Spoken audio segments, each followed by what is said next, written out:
From the 1st to the 30th of August, members of the Green Party of England and Wales will be voting to elect new leaders. Now, the contest for the leadership election is between the party's current deputy leader, Zack Polanski, and the job share ticket of Adrian Ramsey and Ellie Chowns, both Green MPs who are standing to be the party's next co leaders. This interview is with Zack Polanski and hopefully sheds a little bit of light on his campaign and why he wants to be the party's next leader. Before we get to it, I have one thing to ask of you, which is that you scroll down right now and hit subscribe. I hope you enjoy the interview. So I'm absolutely delighted today to be joined with one of the candidates for the leadership of the Green Party of England and Wales, Zack Polanski. Zack, how are you doing today? Really good. Looking forward to our interview. How are you doing? Doing well, thank you. So let's get straight to it. And I wanted to ask you in 60 seconds to give your pitch to the members of the Green Party as why you should be their next leader.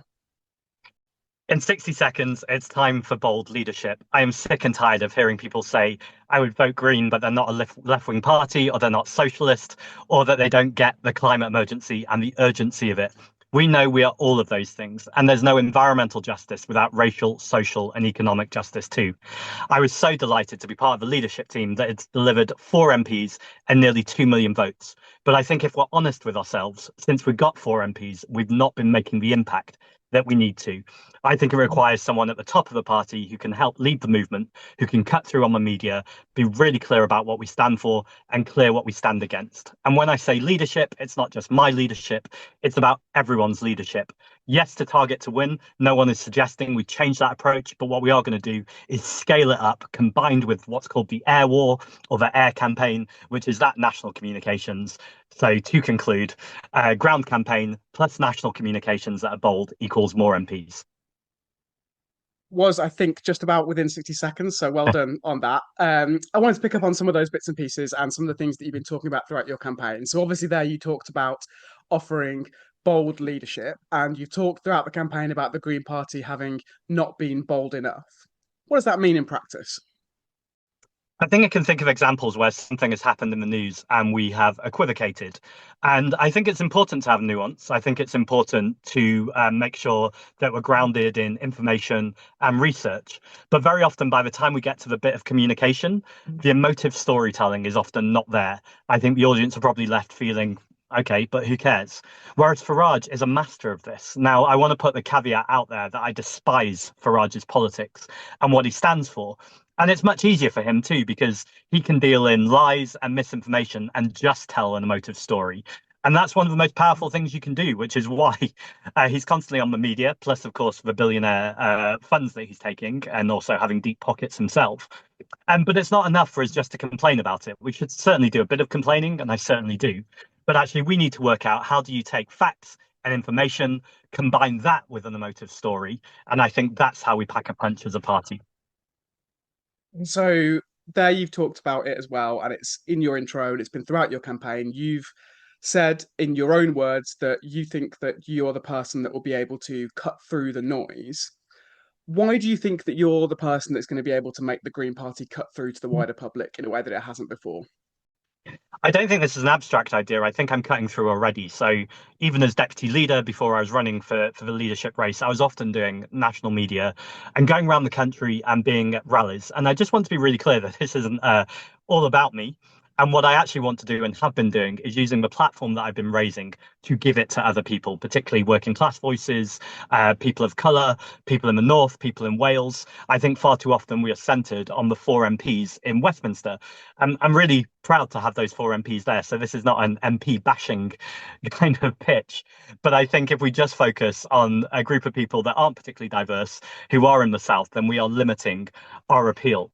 I also would note, since I've launched this leadership campaign, or yes, this leadership campaign, I've done over, it must be hitting 80 national interviews now.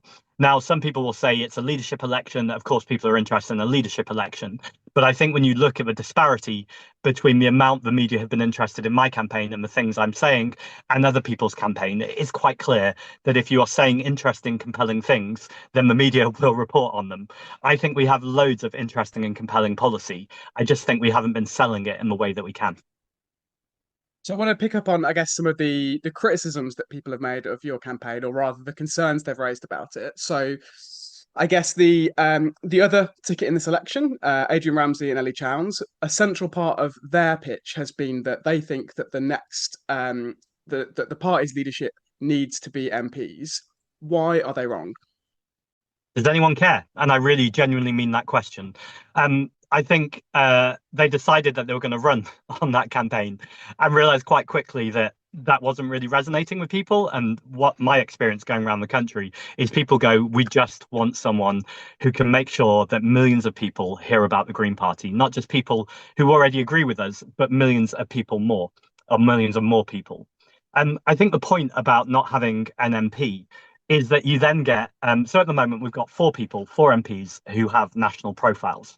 After this election, if I win, we will still have four people with national profiles. What we're adding to that, though, is a leader and two deputy leaders who can go around the country, being at rallies, doing movement building, being at local parties, talking to media alongside the four MPs. And I think that is just growing our team. I think there's a second thing here too. It's more nuanced, but I do think it's important. When you look at our four MPs, every single one of them has either been a leader of the Green Party or someone who is currently running for the Green Party. That's an incredible amount of skills and experience. But where is the skills acquisition for the future generation of our party? Where are those spaces where we're saying, unless we're going to keep saying that a narrow group of people in Parliament are always our kind of future generation of MPs, where is the space to go, let's platform new people? And by the way, that's not my argument. That was Carla Denyer and Adrian Ramsey's argument to be leader at the last election. They said that the leadership platform should be our future MPs because it's a really good platform to introduce them to the country, introduce the country to a next generation of green voices, and then send them to Parliament. My argument is by focusing on communities, by focusing on people who are not even in the Green Party yet, who may be our future MPs, by making sure that we've got a leadership team of three that is working alongside the four MPs that are new voices, new talents, new profiles. That's the way to grow the party. And growing the party right now should be everyone's priority. So one of the phrases that you've used in your leadership campaign thus far is ecopopulism. What is ecopopulism? So eco-populism is recognizing that if someone is worried about putting food on the table or heat in their homes, whether they can afford the transport to get to work, that's if they even have a job that they can maintain, or a 0 hours contract, for instance, then the climate crisis can feel very distant. And when we talk just about the environment or the climate crisis, we lose people. Now we know the climate crisis is making that inequality much worse. And in fact, it's affecting the people who are the poorest the most. Often the least people who have done the least to cause the climate crisis are the ones who are being most affected by it. But all of that can sound very, very abstract if you're worrying about your next paycheck, or if someone said to me the other day, they're not going month to month, they're going prayer to prayer. That's how bad it is for people right now. A lot of people in this country are tired, they're exhausted, and they feel like no one is speaking up for them and no one is willing to take both the fight to reform and challenge this Labour government. Eco-populism is connecting with people's anger. It's recognizing that this is a fight between the 99% versus the 1%. And if people say that's polarizing, that's because we're already polarized. But actually, what I'm offering here is a very unified message. It's saying that the working classes, people who run small or medium independent businesses, people who are living in precarious jobs, who are struggling, we are much more unified when we recognize that the real problem here is not migrants or trans people or people who are disabled. The real problem here is the fossil fuel barons, it's unscrupulous landlords, and it's establishment politicians that are defending the status quo. Eco-populism is recognizing we need to take the fight to those who have power and excess wealth and challenge the ruling classes. Eco-populism is saying we are a party on your side. We are the party of the 99%, and we have a unifying message that can bring people together and change this country. So obviously that sort of narrative and rhetoric that you've sort of outlined there is a quite clearly a left-wing vision for the country and for the party and for the party's sort of future electoral strategy, very much pitching itself as on the left of politics.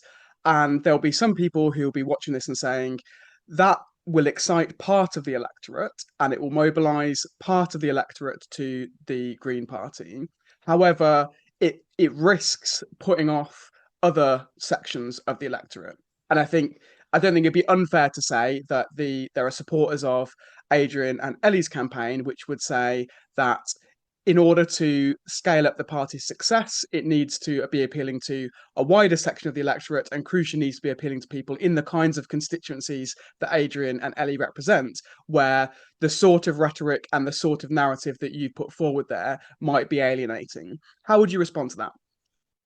So there's a few things there. It's been accused sometimes of having a narrow focus. I would say that this is no longer abstract. Jeremy Corbyn and Zara Sultana, I'm sure we'll get onto this, have been saying similar things, and over 500,000 people have signed up to a mailing list. Now, I know that often gets dismissed as that's just sign-ups and that's not membership. There's some legitimacy to that, but I also think there's a lot more legitimacy to people are clearly in the country not hearing right now that that is what the Green Party is offering, and that we have 42nd place finishes or 39nd place finishes and nearly 2 million votes. We are the obvious home of that politics. But what we haven't done is cut through, which comes back to everything I've been saying in this interview and in this campaign. And if we cut through earlier, and I still think we can do this because we exist and they don't do yet, there is already a huge amount of people that we can bring along with that message. But it's not just exclusively them. Inequality hurts you everywhere, whether you live in a town, a village, a city, or the countryside. If you're living in a city like London, where obviously I'm elected and represent Londoners, you need rent controls because of the mass inequality that is can't say that word, spiraling rents. If you're a farmer, though, and you live in the countryside, lots of farmers are tenant farmers, and 80% of farming subsidies are going to the richest 20% of farmers. That's also a deep inequality. If you're a farmer selling your produce to the supermarket, you're being screwed over by price gouging, and ultimately you need to make sure that you have a fair deal. These are policies that are popular, whatever you might have voted before and wherever you might live. Another example is nationalising the water companies. We have water companies right now that are pumping sewage into the water and charging us extra for the privilege with our bills going up. Of course, it's not just sewage, it's also agriculture, it's farming practices that are also pumping that into the water as well. This is where the nature crisis, and we are one of the most nature depleted countries in the world, absolutely meets with the inequality crisis and the mass social injustice of polluters and corporate companies who are destroying our environment. They're destroying our democracy and they're destroying our communities. These are unifying messages that can work no matter who you voted for previously and no matter where you are. So, do I think that we are a party that is on the left, that have bold policies that can really cut through to people who might have traditionally voted for left parties and Labour? Absolutely. But do I think we should abandon people who might be thinking about voting reform? Absolutely not. Those are the people we should really be caring about. They have been abandoned by decades of austerity. It's not a wonder that they look at establishment politicians, whether it's the Labour government or Tory governments, and go, you know what? I want anything but that. We cannot just allow those people to be left to fall into reform's hands. It's absolutely our job to speak to those people too. So when I'm accused of having a narrow focus, I think actually it's the complete opposite. I really want to make sure that we have a broad populist message, the clues in the title, that speaks to lots and lots of people, that is this unifying 99% message. So I do want to pick up, as you mentioned, the questions around Sarah Sultana and Jeremy Corbyn's new party and other questions of electoral strategy and other things. But before we get there, I wanted to spend a little bit of time on some sort of things in your background. And the first one I wanted to pick up is some people will know this, others won't, but you were not too long ago, although obviously every passing day it becomes longer ago, an active member of the Liberal Democrats. You're now standing for the Green Party leadership, essentially are pitching yourself as the left candidate in that race. Talk us through that journey. Yeah, and it's a completely fair question. I would also note, though, that you asked me about this when I was running for the London Assembly 7 years ago, I think. You asked me about this when I ran for deputy leader, and now you're legitimately asking me about it now I'm running for leader. But I think there's each time that we do an interview, there is increasingly a portfolio and a mass history of campaigning and campaigning for workers' movements, for marginalised people, for the oppressed, and absolutely challenging austerity. I also think the tone in which I answer this question has probably changed. When you asked me about it when I was first running for the London Assembly, there's a moment where you go, oh God, I've got this very, very embarrassing history of having been in another party, and now I've got to violently defend it. It's not the right phrasing, but robustly defend it. I feel much more relaxed about it now. I want to make sure that people who have been in other parties come to our party. And so I don't think, I'm not suggesting you're doing this, but I'm talking more generally, we shouldn't purity test people who come to the Green Party. We should absolutely be welcoming them and saying, if you align with our values, no matter what you believed or voted for in the past, it's time, if you now believe these things, to come into the Green Party and to campaign for the Green Party, because that's how we get the broad movement that I was just talking about. When I reflect on having been in the Liberal Democrats, I think there's kind of two things that are important here.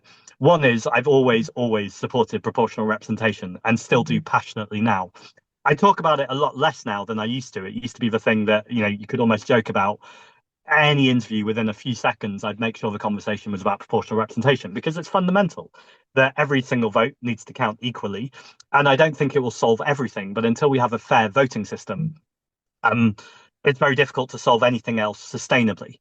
I also think it's fair that in the past, the Green Party didn't talk about it as much. Now, I've had conversations with Natalie Bennett about this. He says very reasonably, we used to get 10 seconds of screen time on the media. Am I going to talk about proportional representation, or am I going to talk about the climate crisis or the inequality crisis?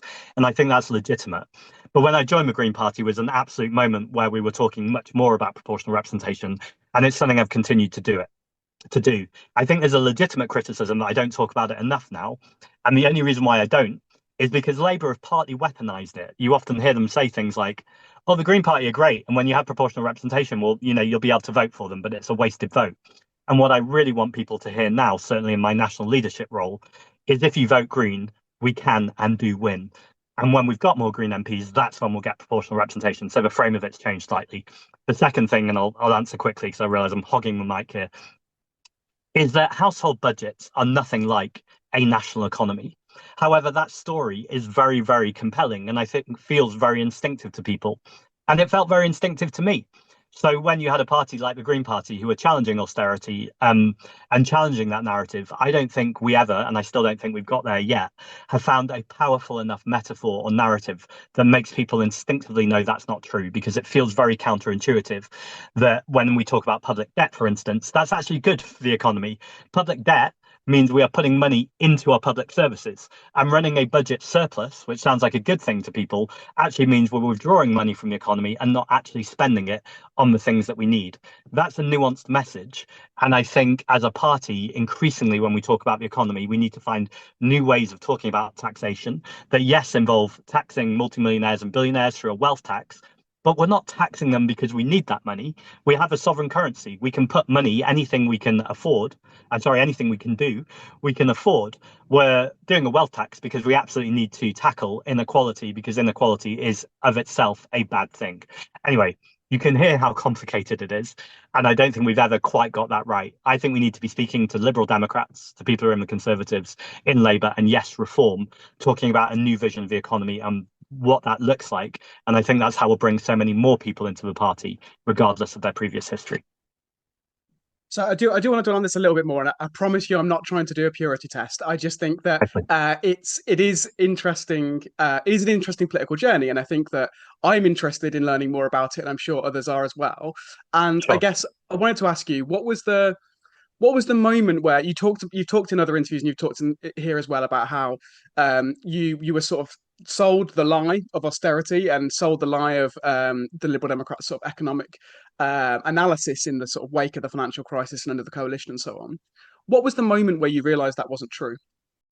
Yeah, I mean, I could pretend this is an easy story and it would be a much better political story. But if I'm honest, it was a series of moments. But I can give you two distinct moments where I think things started to tick. So one was being with Natalie Bennett, having a conversation where she repeatedly told me in her gentle style, but quite clearly, that I was wrong, and gave me lots of evidence why, and told me to go off and read certain things, which I absolutely did. So I think that was kind of the origin story of the Green Party politician, was having some time with Natalie Bennett, who is still, just for a moment with Natalie, just incredibly gracious with the time that she gives to Green Party members, with Green Party volunteers. But absolutely, I think that's something we should all take too. Not seeing people in other political parties as enemies, but actually people who we can talk to and convince of our arguments. There's actually three moments. Sorry, the second moment is when I met a Green Party. I wish I could remember his name. It'd be more convenient for the story. I can't. I don't think he's in the party anymore, ironically. But he met me and said, you're much more of a Green than you ever are any other party. And I was like, oh, I like the Green Party, but I'm just not sure that they can win and proportional representation, etc., etc. He bought me a ticket for Green Party conference and said, just come as an observer, see what's going on, and you'll be interested in those ideas. Now, it'd be a brilliant story to say I went and I was convinced. I didn't actually go, but it was more a timing thing. But it was very, very kind of him to cut his way and go, here's a ticket. And then the third thing is much more simple, which is during the Brexit campaign, which is when I joined the Green Party a few months later.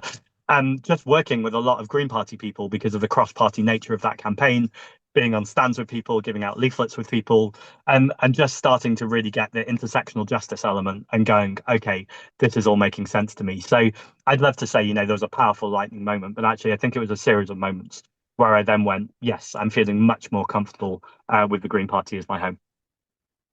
So before we move on to the questions around sort of the electoral strategy going forward, there is another question I wanted to put to you, and it is undoubtedly a question that you're sick of being asked. But I've been speaking to quite a lot of people during this leadership election campaign, both people within the party and those who aren't. And when I speak to people who aren't in the party, who aren't necessarily paying attention to the day-to-day ongoings in politics, almost without fail, the first thing they mention about you is a story that was in The Sun in 2013. And for viewers who aren't aware of this, in which you said, rather, that you appeared to be seeking to enlarge the reporter's breasts through hypnosis.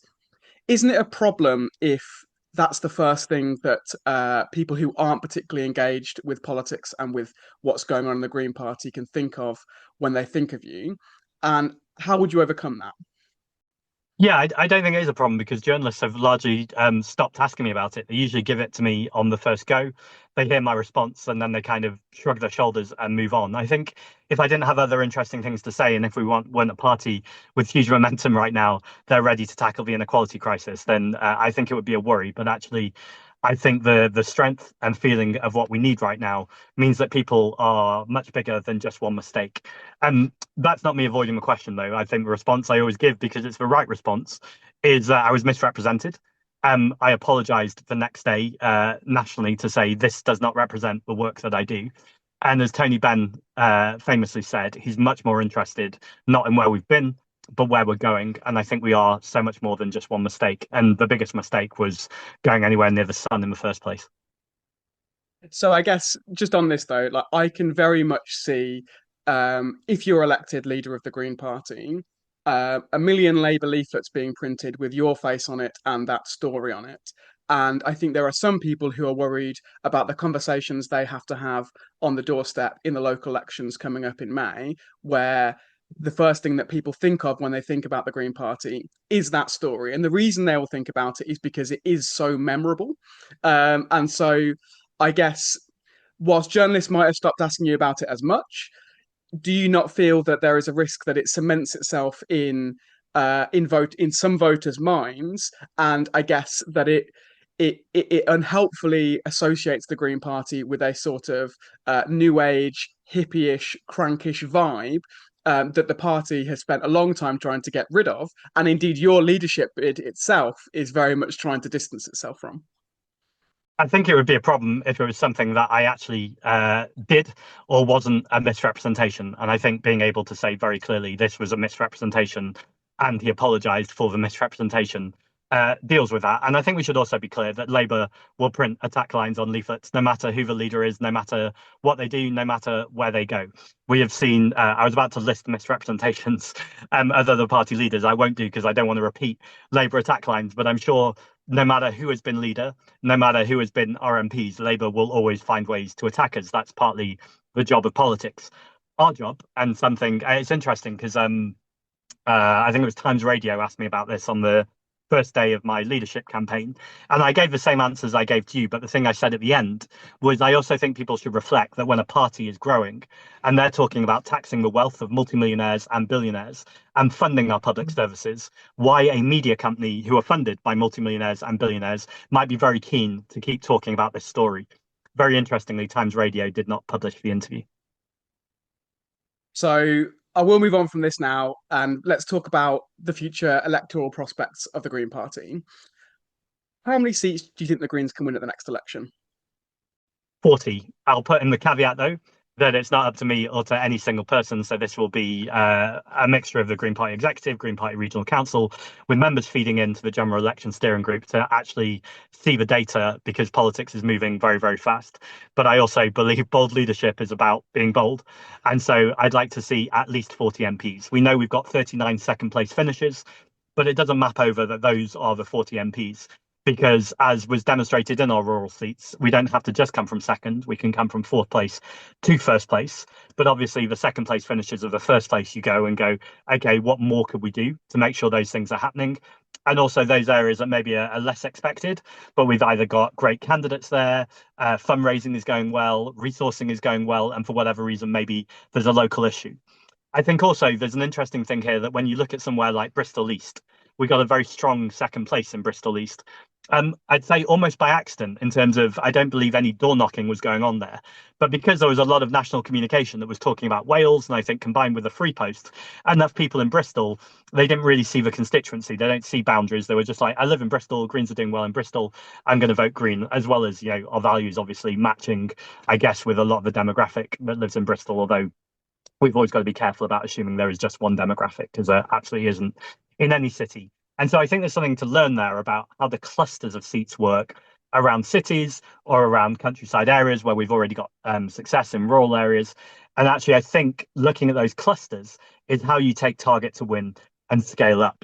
What we absolutely cannot do, though, is continue doing what we're doing with just target to win, because I think there's real warning shots here. Someone like Frank Adlington Stringer, who ran a really excellent ground game at the local elections, did everything that you're meant to do according to the manual.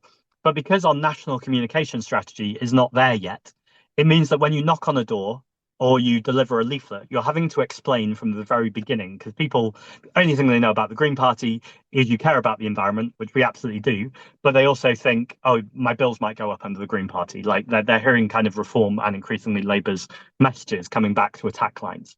So that's why we need to be winning, whether it's on national media or more likely social media, through WhatsApp groups, through community groups, going to where people are already organized, whether it's synagogues, mosques, churches, non-faith spaces, community spaces, organizing people. So it's the kind of national air communication, plus where people are organized, plus the door knocking operation that means you scale up. But doing what we're doing right now, where we're pouring huge amounts of resources, huge amounts of money, and huge amounts of volunteer time into a small amount of seats, is how we win 9 or 10 MPs. Great. But it's not how we reach the scale of the crises, which is an inequality crisis, a nature and climate crisis, and literal racist riots on our streets and asylum seekers in their hotels being threatened. We need to step up our game right now. So I guess there's a very, very clear and obvious argument in terms of your pitch, right? Which is that you are proposing to essentially cut through on a much larger scale with the public more broadly, I guess, seek to significantly increase the party's national poll rating, and that then enables and starts to deliver more constituencies which are winnable by virtue of the base vote that the Greens are sitting on being higher. I guess the question, though, is if you're talking about 40 seats, then you are going to need to significantly increase the on the ground capacity the party has. Because, as you say, the current sort of electoral strategy of the Greens is to chuck the kitchen sink at particular seats, throw every activist and resource the party has into those areas, and obviously you can only do that so much. And the more you spread, the more spread thin you are, and the more likely it is that you're going to get a litany of second places rather than a small number of firsts. So even with the increase in sort of vote share in the national polls that I guess that your pitch relies on, how do you see the party significantly scaling up its ground campaign and getting more people knocking on doors, delivering leaflets, active in their communities in order to deliver those sort of 40 seats you're talking about? I think there's two parts to this, but I'll caveat it all with it's not easy. I think it's quite simple, and so I'm going to give a simple answer, but I want to recognize how much hard work this is going to take. elections have never been anything but hard work for us. And I think we need to back ourselves. We need to know we can do this, but bold leadership again, not just my leadership, but the leadership of local party chairs, people who input data, people who make the food and do all the kind of behind the scenes stuff. It requires all of our leadership to go, we can do this, not just we can do this, we have to do this.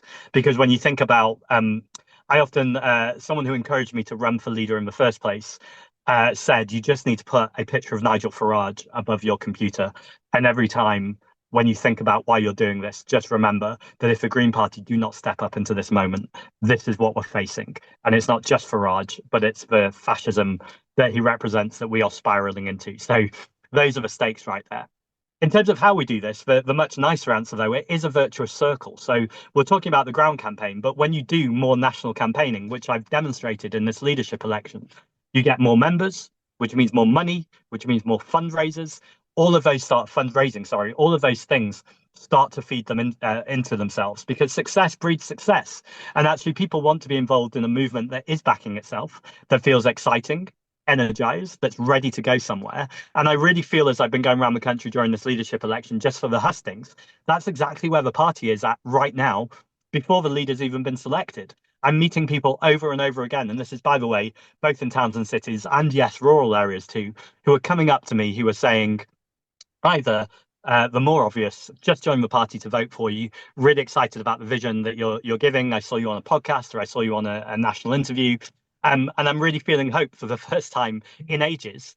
And this is just as important. People have been in the party for decades, including someone recently who helped found the Ecology Party, who left and has rejoined, because they've said we can see how the urgency of the climate crisis, which is what I joined the Green Party in the first place, is finally having a rhetoric and an action plan that meets what we need to do, which is not steady incremental change, but goes, we need to go hard or go home. And it's as simple as that. So this is the moment to step up. And again, not easy, but the plan is absolutely clear. The second thing I want to say just briefly is why the national campaign is so important in conjunction with the ground campaign. Because we have a warning shot, and that is for Liberal Democrats. They've got 72 MPs right now. I'd love 72 MPs. I'm not knocking that. And they've won those 72 MPs in a very similar way that we can win MPs, which is solid ground campaign that's targeted and resourced. But what do the Lib Dems stand for? Ed Davey, on day one of the new parliament, was stood outside on Parliament Green, kicking a football, asking Keir Starmer for a FIFA contest. He never even got the contest as it happened. But that speaks to the fact that they've worked out you need national media coverage. So he did all of these stunts, and people have said before, oh, the Green Party need to do stunts. And the Green Party did try a stunt, but let's not talk about that. And he's having to do these stunts because there's no coherent political narrative or theory of change or way of changing the country. We absolutely do have that. But if we just run campaigns in silo without having that national coherent campaign, what are we all doing all of this for? We might get a green government, and I'm not talking about the next election, but in the future. And that's exactly where I want to get us to. But we need to make sure when we've got there, we've had a coherent political narrative that people have got excited about. And they go, I know what those Green MPs and Green ministers are going to do now. If the Lib Dems were in government at the next election, I'd have no idea. Well, I mean, I've got some idea, and it's not pretty, of what that government would look like, depending on what wing of the party in the Liberal Democrats won power in the end. So yes, absolutely to the ground campaign. And yes, we need to massively scale that up. And we scale it up by exciting people, by inspiring people through social media, through community work, through media. But that's important to do in of itself so people know what our coherent political narrative is and what our theory of change is. And by the way, sorry, last thing, that's not new what I'm coming with. There's been this idea that I'm somehow transforming the party. I think the party's values have been very, very clear ever since the party was founded. What I loved recently was someone who I met from the Ecology Party who stayed ever since, who said, what I think you should talk about more is what you're doing is not new in terms of narrative. You're taking us back to our roots and just saying, let's be bolder and prouder about how this party was formed and what we care about, which is people and planet. So you mentioned earlier Jeremy Corbyn and Zara Sultana, and we're having this conversation slightly later than I've done a lot of the other interviews. So when I've done the other interviews with the candidates, I've introduced this section where I've said, it appears that it's likely that Jeremy Corbyn and Zara Sultana will be forming a new party. We now know that they definitely are. and it's incredibly likely that that will be in place by the next general election. Now, there will be people watching this who will be thinking that the Green Party faces a massive threat as a result of that new party being established, because in all likelihood, it will be appealing to similar sets of voters. It will have a similar set of policies. It will have a similar rhetoric. And so my question for you is, how do you think the Greens should be responding to the launch of this new party? We live in extraordinary times and we need extraordinary politics. And that means us all stepping up. It means, and we talk all the time about being a collaborative, cooperative party that is broad in our values or in our approach to things. And I think we've got to demonstrate that's true. That doesn't mean rolling over. It doesn't even mean making plans right now. In fact, I don't think we should be making plans right now. But it does mean at least being, I was going to say, curious about what new parties look like. But I'd say more than curious. I think I've been on a journey with this where actually I'm getting excited about it. I think it demonstrates that the two-party system is absolutely not just crumbling, but has pretty much crumbled at this point, and we're ready for another election to demonstrate that. I think it's tangible proof that Keir Starmer has so utterly failed, from the two-child benefit cap to the disability cuts to the genocide in Gaza, that there is now a Green Party surging to the left of him, and now a party that doesn't even exist yet and may never exist, but even if it does, that looks like it could also surge. We have enough parties on the right. We have Reform, we have the Tories, and I would argue that the Liberal Democrats and Labour are on the centre right, unless if you're going to be generous and call them the centre. So there is a huge amount of space in British politics. And I think there can be more than one party in that space. And I think having more than one party in that space, if we are forward thinking about it and progressive about it, can only up our game and can only up the game of Jeremy Corbyn and Zara Sultana. I do think there's self-reflection to be done, and I include myself in this, that we can bang our heads against the wall, and I will say it repeatedly. I don't know why they're creating this new party. I think our values are pretty aligned. Jeremy and Zara are people I get on with personally and also politically. And so I'd love to see them in the Green Party. But more importantly, I'd love to see the 500,000 people who are signing up to their programme to join the Green Party too. And I think it is important that we keep saying that up until the very last moment that something actually exists.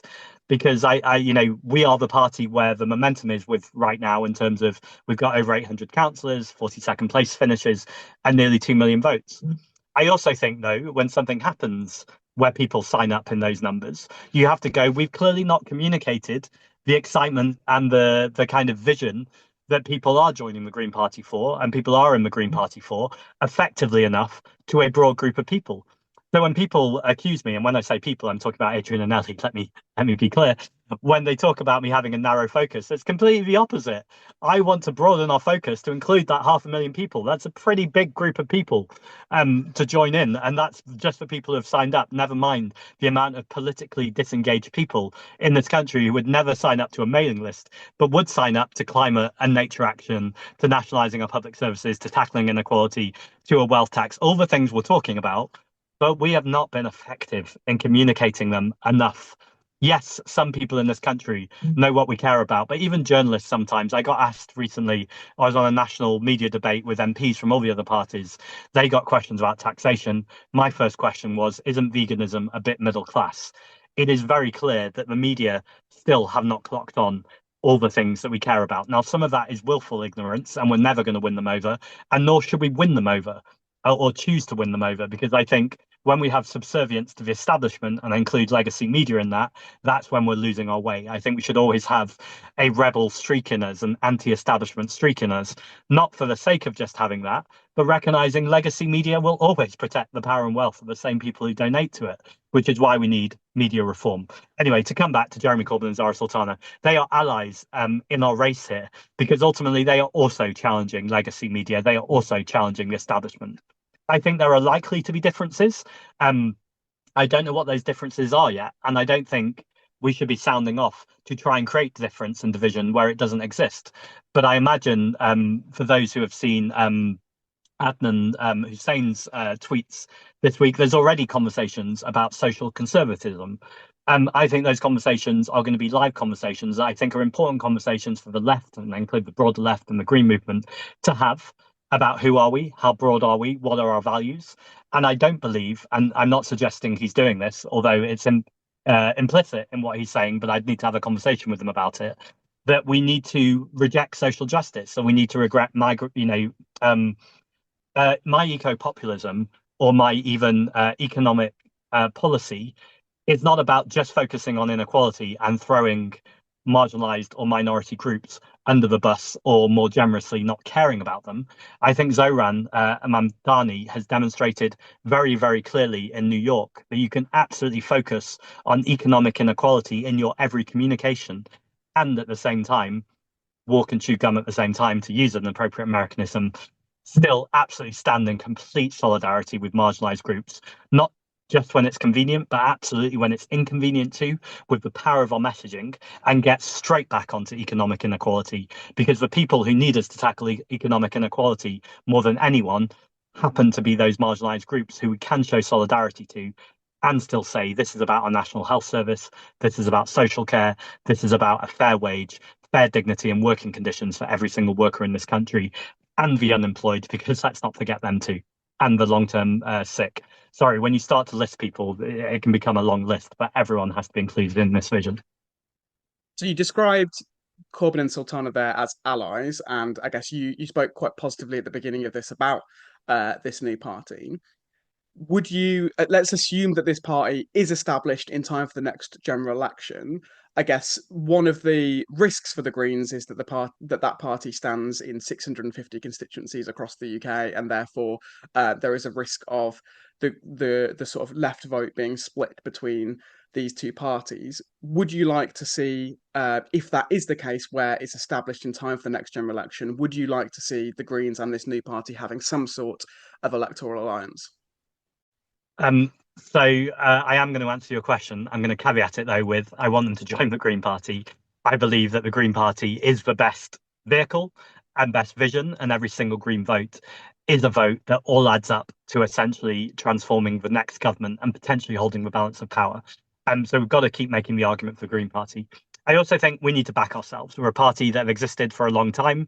We're a party that has parliamentary representation and councillor representation. We're also a party that is an eco-socialist movement, and the eco is really important in this. Now, I reject what I've heard other people say, that Jeremy Corbyn and Zara Sultana don't care about the environment or don't care about nature. I more than reject it. I think it's without using hyperbole, I think it's a little bit offensive to Jeremy and Zara. I have been on many, many, many platforms and rallies with them. Yes, around Palestine. Yes, on austerity, but also included on climate justice and inequality. And I know that those two people and a lot of the people who support them absolutely care about these things too. So I don't think we should be creating false divisions and pretending we're just the party that care about the climate when it is helpful to have other parties talking about the climate. We want them to be talking about the climate. What I also think is true, though, is if they're going to stand in 650 seats and not talk to us, then the allyship can only go so far.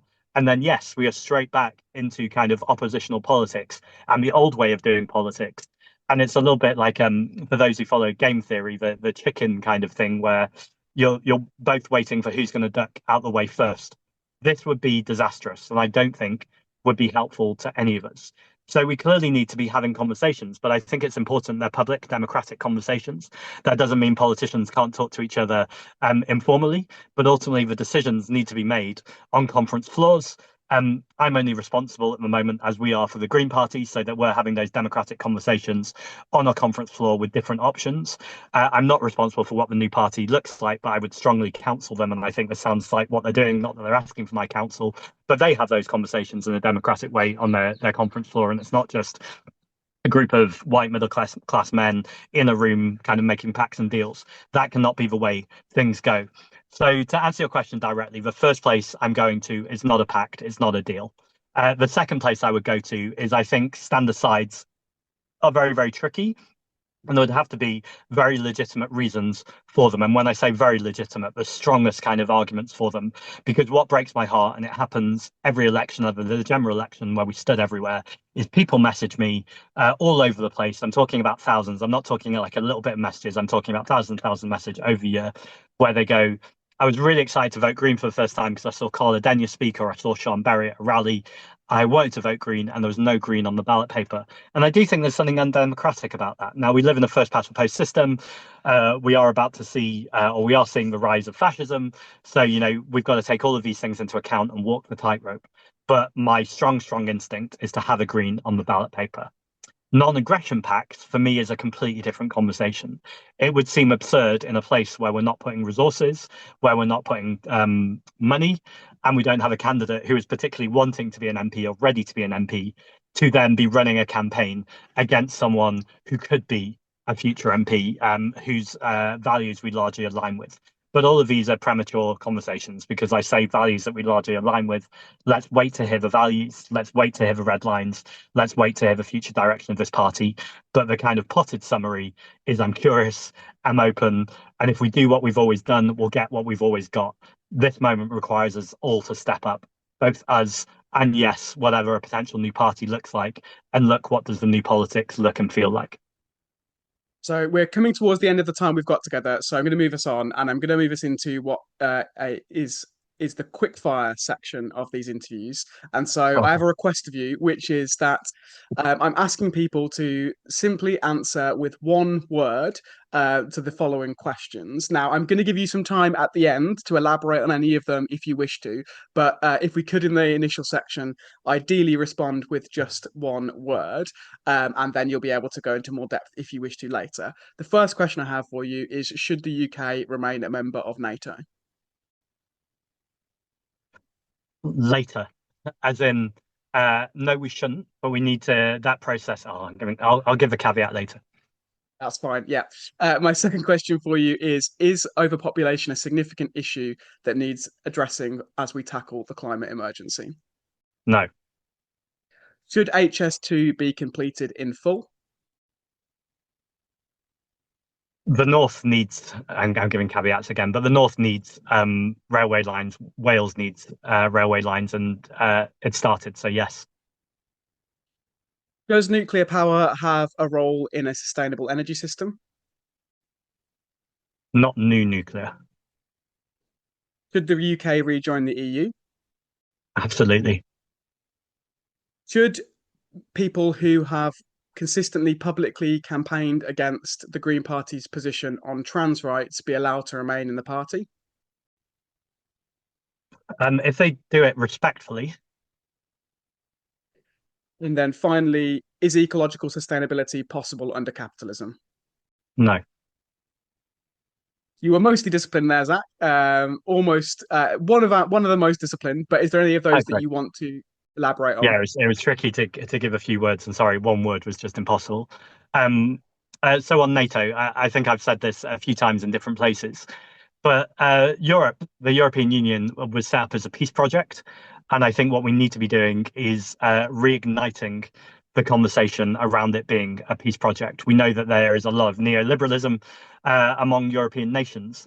And I think what we need to do, we talk a lot about being a global leader, and the language I'm much more interested in is what does global responsibility look like? Recognizing that we have done a lot to cause the climate crisis and lots of interventionist wars, whether it's in Libya or Afghanistan, where we've absolutely made things worse. And so I think we have a moment to step up, to talk to European partners and also the global South and look at what the new alliances look like. America has been problematic for a long time through imperialism, but I think Donald Trump has brought this absolutely to the fore.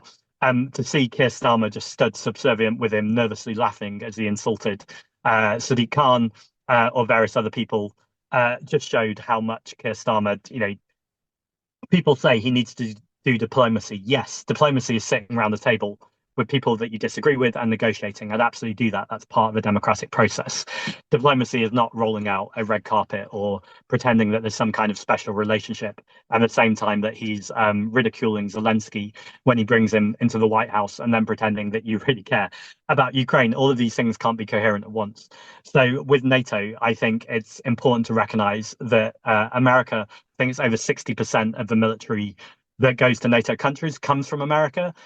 They clearly have overruling power in decisions that are made. And I don't believe that reforming NATO, which is Green Party policy, this is where I'm separating myself from Green Party policy, is coherent in the long term. And so I don't think we need to be leaving NATO today or even tomorrow, but I do think we need to be recognizing that the world is unstable, that we cannot trust America and Donald Trump, and actually our relationships with Europe have been badly severed through Brexit, and we need to be rebuilding those relationships, but not just European exclusivity, bringing in the global south too. That's going to be an incredibly hard job. I don't pretend to have easy answers, but what I do say I have is the kind of coherent narrative of we need to get those people round the table together. On trans rights are human rights, and for me that is unconditional. Our party has had vote after vote after vote, which has demonstrated that trans men are men, trans women are women, and non-binary identities exist too. And we absolutely need to stick by that. We also recognise that violence against women and girls and women's rights are also really important. But the threat there is a gender pay gap, that women can't get a gynecology appointment, sexism and misogyny in society. But we need to be clear that the real threat there comes from systemic sexism and misogyny, and largely the violence comes from cis men. And so pretending that in any way trans women are the threat is allying ourselves, or would be allying ourselves, with a right-wing narrative where it's been quite clear over and over again that lots of gender critical campaigns have literally been funded by fossil fuel companies. So the clear link here to divide the left and the Green movement in particular is very clear. That all being said, I do believe in conversation. I do believe in compassionate conversation and respectful conversation. But very often it doesn't take long before someone who labels themselves as gender critical, for instance, will misgender someone. Now, anyone can do that accidentally. And in fact, I've held my hands up that I've done it. But you apologize straight away and you work towards correcting that and not doing it again. I've seen times where people have repeatedly misgendered someone. That is harassment, it's abuse, and it should have no space in a left wing movement, a Green movement, or the Green Party. So, yes, people who don't agree with our policies are fine to stay in the party, and they're fine to have conversations and express why they disagree with the policies. They are not fine to abuse people, to harass people, because transphobia should and will never have a place in the Green Party.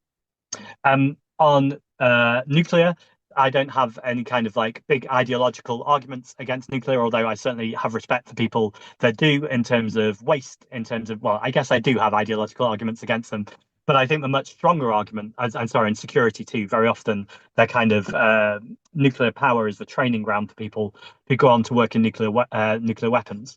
But it's a much more pragmatic reason, which is it's slow and it's expensive. And renewable energy is a much cheaper form of energy. It's an energy that we should and must be investing in now.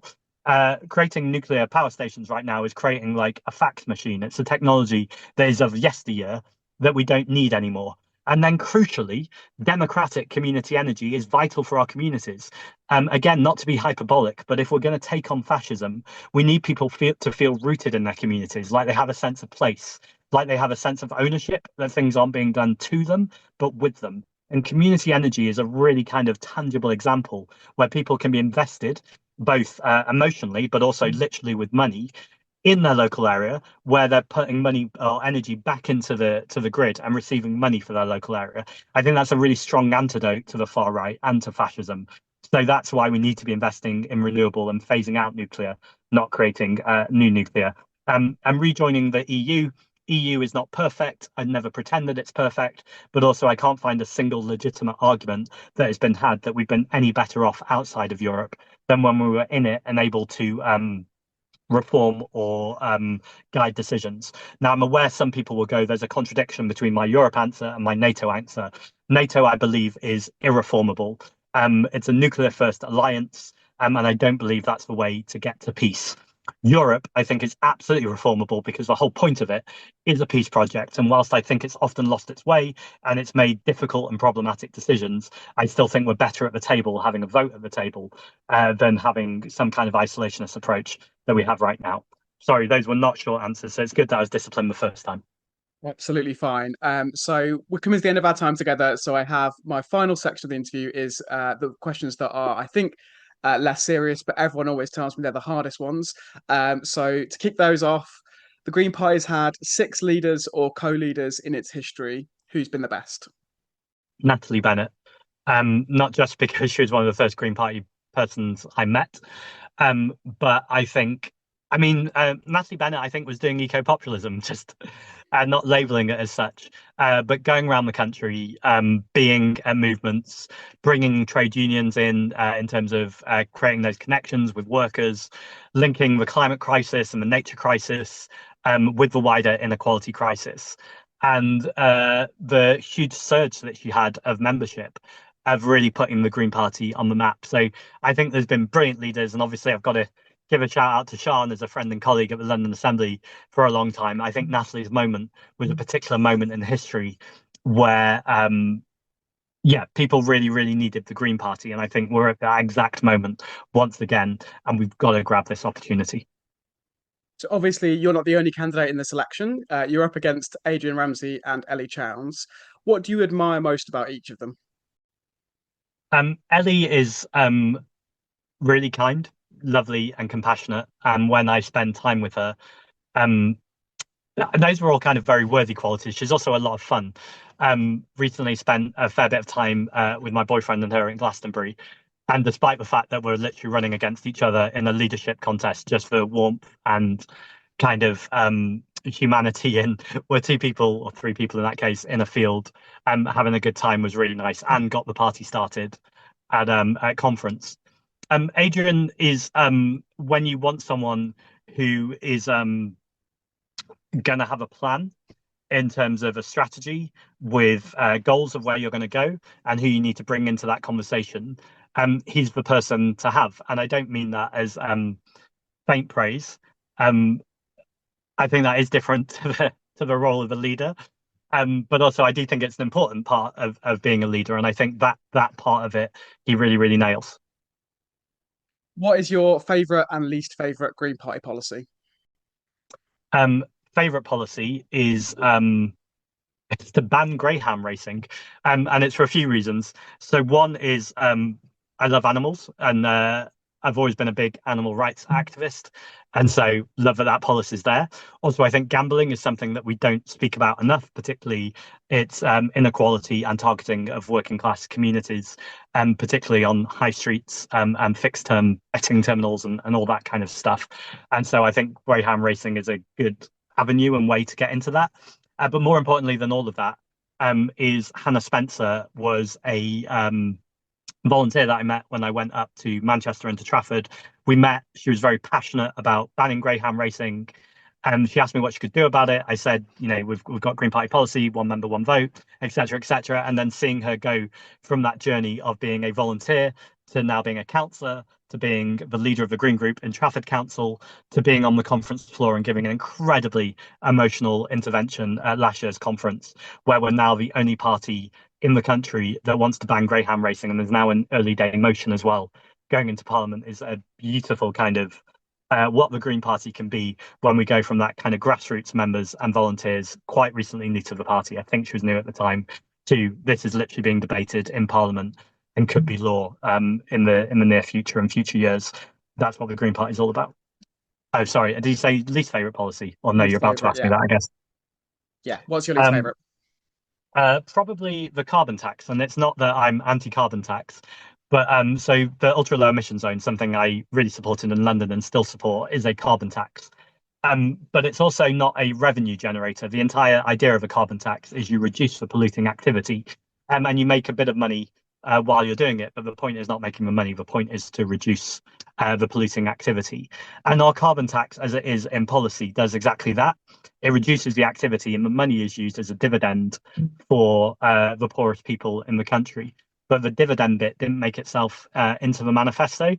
And so I think it can become problematic if you're doing a carbon tax, because without the dividend, you're then moving it from systemic responsibility from businesses and governments and corporations into individual change, and also potentially could be a revenue generator, which is not the point. The point is to reduce the activity, and any money that is raised, use that for the just transition. So I'm slightly being tricky because I support a carbon tax, but the way it was presented in our manifesto wasn't the kind of perfect model.